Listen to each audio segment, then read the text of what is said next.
Speaking with TJ Walker, the show where we dissect how and what world-class leaders communicate.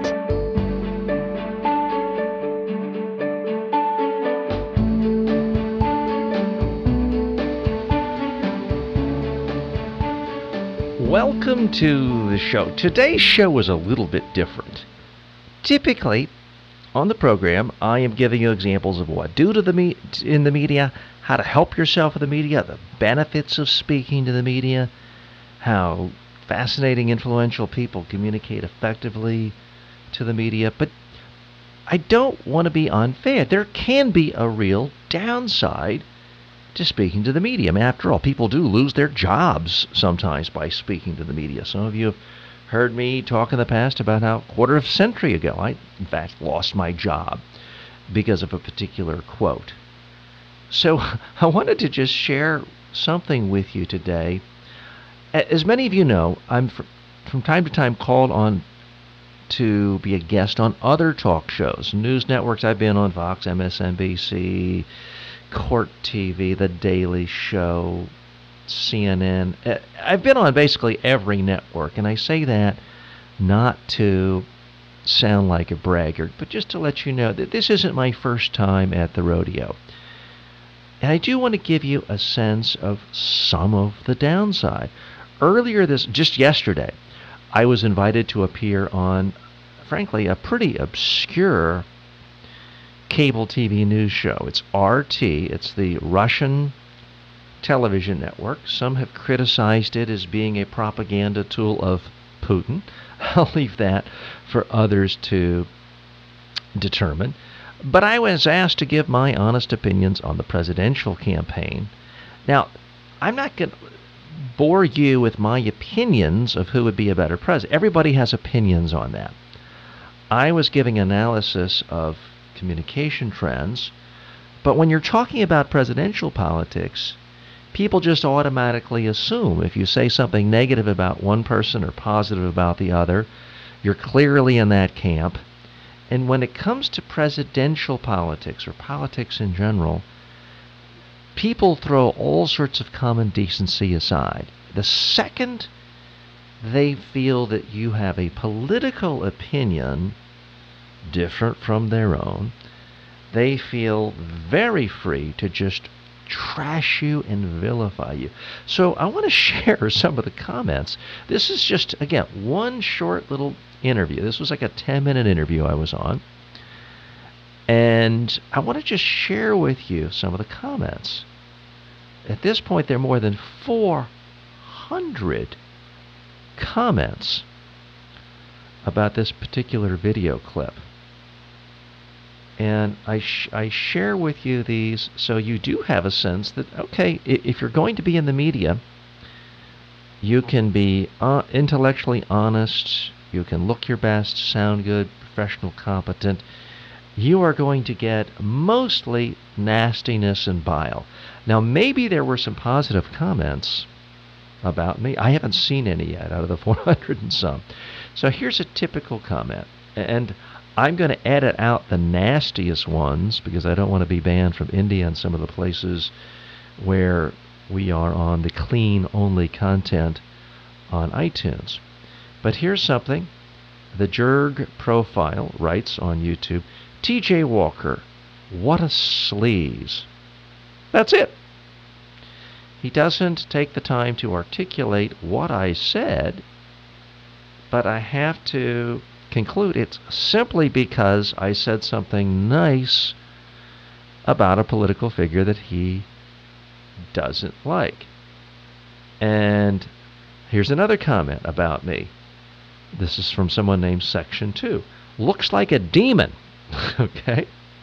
Soulless paid shill. Again, people think because I said something nice about a politician, I couldn't have possibly said it because I believe it to be true or I'm giving an honest assessment. The only reason is that I must be a soulless paid shill. Here's another one. Talk jive, Walker. What a freaky looking character. I wonder where they dug this guy up from. Oh, here's one positive comment. Someone says, he's probably done more in life than you. That's from Rashenka. That's the first one I've seen that was at least positive. So that's nice. And folks, some of the nastiest ones, I can't even read to you because they're so completely filled with bile. Many of the comments are just ripping apart every aspect of my looks. There's not a lot of creativity here. Here's one from a guy named Linky Link.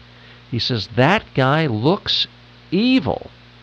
That's one of the comments.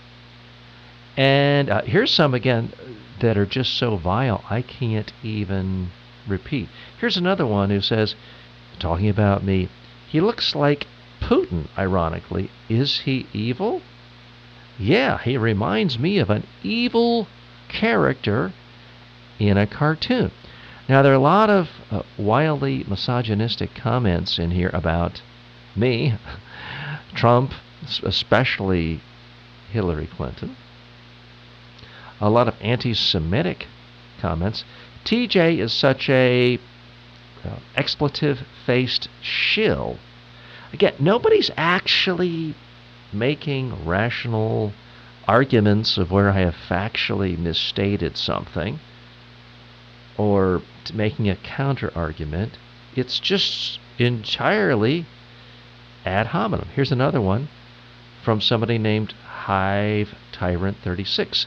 This dude has an evil glint in his eye. Now, I was debating against a woman, so I have to conclude this person is talking about me since I was the only dude in the so-called televised debate. Now, it goes on. Here's someone, I guess, questioning my sexual practices, which is a common theme on the internet and on YouTube by trolls who don't want to make rational arguments, so they just constantly attack sexuality as if that were something that just hit hard. Here's another one. This guy is effing delusional. Again, I'm the only guy on the show, so I have to conclude this person, Devin, is talking about me. Here's another one. Oh, this one was my favorite, actually. This is from Gig Mo. He, meaning me, he is a straight-up lying shill and delusional to boot. A sociopathic, pathological freak. He is like a remorseless child killer in a televised courtroom who just grins and grins. Okay.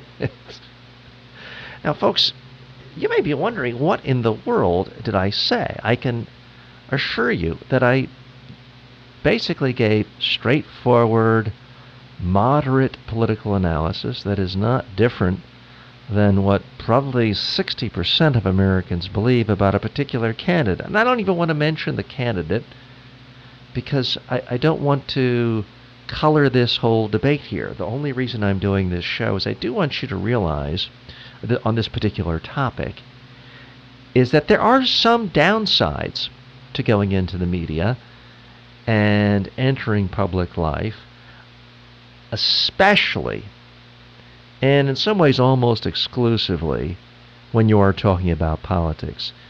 Many people who are normally nice, thoughtful, polite, respectful neighbors, friends, colleagues, there's something about politics and they simply become monsters. They feel no need to accept any normal standards of decency, decorum, civility.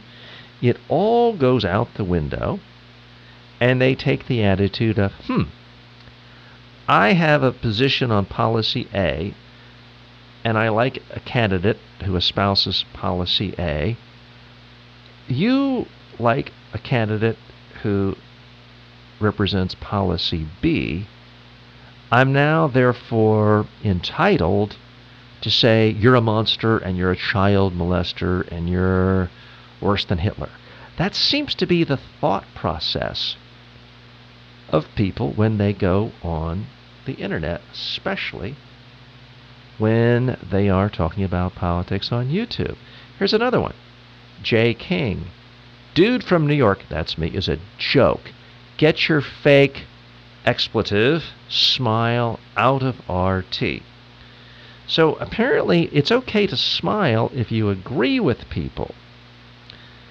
But if you disagree with someone or you have a different opinion, a smile is now an object of ridicule. Here's another one. Paul Cronin.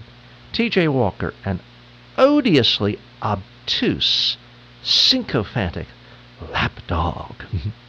Again, for committing the horrific sin of saying something positive about a politician that other people don't like.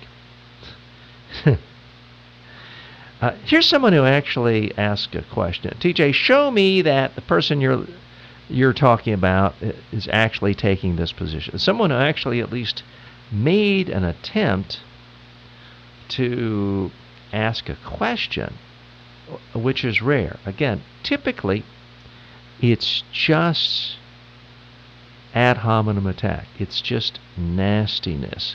Now, a number of them, I forgot, I don't even see the one now because there's so many here. One of them is accusing me of having all sorts of plastic surgery on my face and other ridiculous things. Here's the thing. Now, I'm an over 50-year-old man, and I've seen all this before for 30 years. I can take it. But I do want to warn you, if you're new to the game, it can be chilling. Some of these things are actually threats.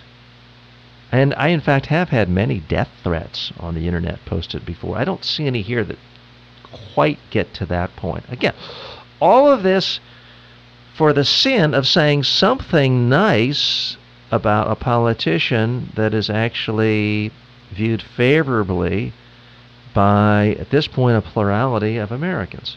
Here's another one from Paul Matters. TJ is a Wall Street shill. He has no credibility. TJ Walker is a cuck. Okay, I guess that's short for cuckold. So again, that's supposed to be a horrible cut and to be a knock against the arguments I put out. And folks, this video has only about 7,000 views, which for YouTube, for a major news network, is not a particularly, that's not considered a viral video. Okay, here's one. This appears to be from a woman, Svetlana Feldman. T.J. Walker face looked like somebody's, and then they talked about a part of the anatomy that I won't mention.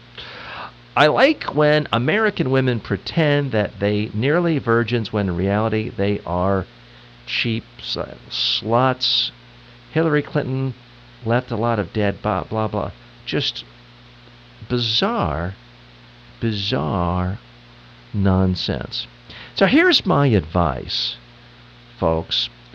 What I do is I'll look at some of this stuff for chuckles. In fact, the nastiest ones I'll cut and paste and I'll send to my friends and family because they just get such a kick out of it. What I don't do is engage. There's the expression, don't feed the trolls. Here's one from Robert Martin. T.J. Walker must have done every surgery possible on his face. Well, I mean, I'm not even sure how to take that because I've never had any surgery on my face. Maybe that means he thinks it's just so good looking. I don't know. It says he incidentally talks rubbish and he is rude and loud. He loves to repeat himself. He has an utterly ugly grin that's made to give chills. And this person goes on to talk about the woman I was debating. Katie Hopkins has beautiful, sexy eyes, and everything about her face and her expression says, I am natural. Folks, all you can do, I think, is laugh. Now, obviously, if you are receiving death threats, at some point you have to take that seriously.